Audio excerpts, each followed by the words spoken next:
doesn't matter what our national debt is if we don't have borders, if we don't have national sovereignty, if we don't have a country. There are priorities.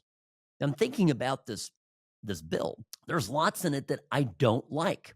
By the way, Chris Murphy, Connecticut senator, he did a little post on social media lamenting how terrible this bill is. I don't know. This almost ends up being a reverse endorsement. Have a listen. I am shaking with fury over what just happened.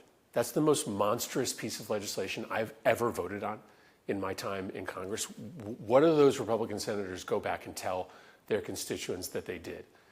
In the final speech, the only thing they mentioned was the money for the border. But what more can they do? They've already militarized the border. They've already created an immigration police state.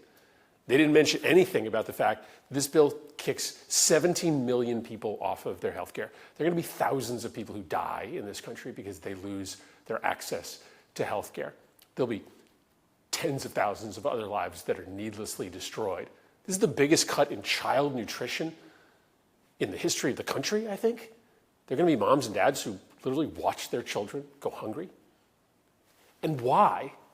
Because they wanted to pad the pockets of Donald Trump's Mar-a-Lago friends. That's the only reason that they are throwing people off of health care, that they are rendering little children hungry so that some billionaire can get an extra $200,000 tax cut. It's just repulsive what they did. Now, it hasn't passed the House. There is a small but not insignificant chance that we can stop this bill before it gets to the president's desk. So let's get to work. Let's keep fighting. Let's not give up. Even if it does pass the House, then we have to tell the world what they did. We have to make sure that every single senator, every single congressman who voted for this from a swing state or a swing district never sets foot in this building again.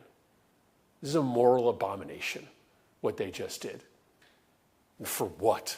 For what? Just to make the lives of the rich and famous a little bit easier? So we'll do our work. I'm not giving up. I'm going to do everything I can to stop this bill from passing the House of Representatives. And it has real issues as it heads to the House of Representatives.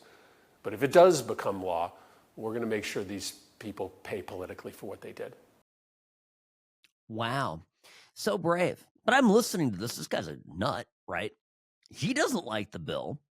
Maybe there's something good in it. But by the way, the Democrats are hella mad that the Republicans have come along and by the way, in the latest version of the bill now, apparently the Medicare to illegals is back. The cuts to that is back in. That's what he's screaming about. They are stopping payments, reimbursements for care given to illegal immigrants. And so there are people that are not going to have, he's right, there's people that are not going to have free medical care. Those people are here in the country illegally. I mean, again, this is what we voted for. It has nothing to do with making billionaires' lives easier. In fact, I'd make a strong argument for the fact that the entire blind eye turned to the immigration process benefits Democrats politically, but corporations economically, because companies have been reliant on an endless supply of cheap labor that is subsidized by the federal government. It's one of those dirty secrets that nobody ever seems to want to talk about.